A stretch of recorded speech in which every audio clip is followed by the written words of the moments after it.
आखिर एक रोज एक बुढ़िया उस तरफ से गुजरी। मलका ने मिन्नत भरे लहजे में कहा कि अगर वो डीलिया को अपने घर ले जाए तो वो उस पर हमेशा एहसानमंद रहेगी। मगर बुढ़िया ने साफ कहा कि उसे इनाम या शुक्रगुजारी की जरूरत नहीं, सिर्फ एक शर्त है, अगर कैद खाने में कोई सफेद चूहिया है तो वही उसे चाहिए।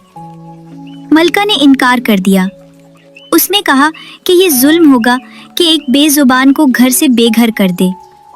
बुढ़िया गुस्से से बड़बड़ाती हुई चली गई। कुछ ही देर बाद कोठरी का दरवाजा खुला और बादशाह का एक नौकर आया। उसने इतला दी कि बादशाह ने फैसला किया है कि जब डीलिया जवान होगी तो उसकी शादी शहजादे से की जाएगी।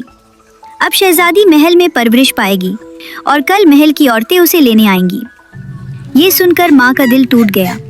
आंसू बहने लगे कि अब उसकी बेटी भी उससे छीन ली जाएगी। इसी असना में दरवाजा दोबारा खुला। अंदर एक औरत दाखिल हुई, सफेद लिबास में मलबूस। मलका हैरान हुई कि ये कौन है, क्योंकि कैद खाने की चाबी तो सिर्फ दारोगा के पास थी। औरत ने मुस्कुरा कर कहा कि वही सफेद चूहिया है जो रोज खाना और रेशम लाकर देती रही। असल में वो एक परी थी जो चूहिया का रूप धार कर आई थी ताकि कोई पहचान ना सके।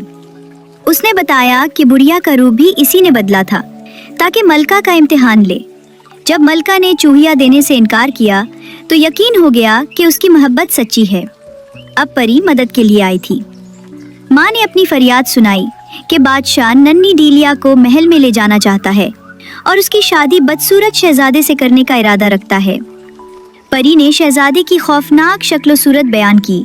7 उंगलियां वाले हाथ, छोटा सा सर, बड़े बड़े कान, लंबी सूंड। ये सुनकर माँ के दिल पर और भी बोझ पड़ गया और उसने परी से फरियाद की। परी ने कहा कि डरने की जरूरत नहीं, वो डीलिया को अपने साथ ले जाएगी और परवरिश करेगी।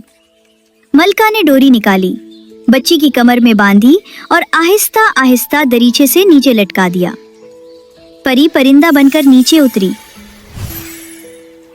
मगर जब कुछ देर बाद वापस आई तो उसके चेहरे पर उदासी छाई हुई थी। उसने कहा कि ना जाने तकदीर को क्या मंजूर था, कोई और पहले ही डीलिया को उठाकर ले गया। माँ के आंसू थमे नहीं, मगर उसने खुद को संभालते हुए कहा कि रोने से कुछ हासिल नहीं होगा, हिम्मत से काम लेना होगा। अगर मुकद्दर में हुआ तो वो खुद अपनी बच्ची को ढूंढ निकालेगी।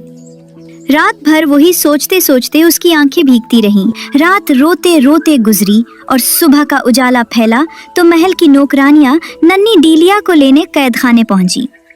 लेकिन जब उन्होंने मलका से शहजादी के बारे में पूछा तो वो ज़ारो कतार रोने लगी और बस इतना कहा कि बच्ची तो कल ही से गायब है। नौकरानियां घबरा कर बादशाह के पास गईं और सारा हाल सुनाया। ये सुनते ही बादशाह तैश में आ गया। फौरन सिपाहियों को हुक्म दिया कि औरत को लोहे की जंजीरों में जकड़कर दरबार में हाजिर किया जाए। कुछ ही देर बाद मलका को घसीटते हुए दरबार में खड़ा कर दिया गया। बादशाह बार बार पूछता रहा कि डीलिया कहाँ गई और मलका हर बार एक ही जवाब देती कि उसे कुछ इल्म नहीं। गुस्से में आग बगोला बादशाह धमकियां देने लगा कि अगर सच ना बताया तो वो उसे फांसी देगा। मलका की आंखों में आंसू भर आए। उसने कहा, चाहे वो जिंदा रहने दे या मार डाले, हकीकत यही है कि उसे कुछ पता नहीं कि बच्ची कहाँ गई। ये सुनकर बादशाह जबरदस्ती मलका को खींचता हुआ एक बुलंद दरख्त पर ले गया। वो रस्सी मंगवाकर उसे फांसी देने ही वाला था कि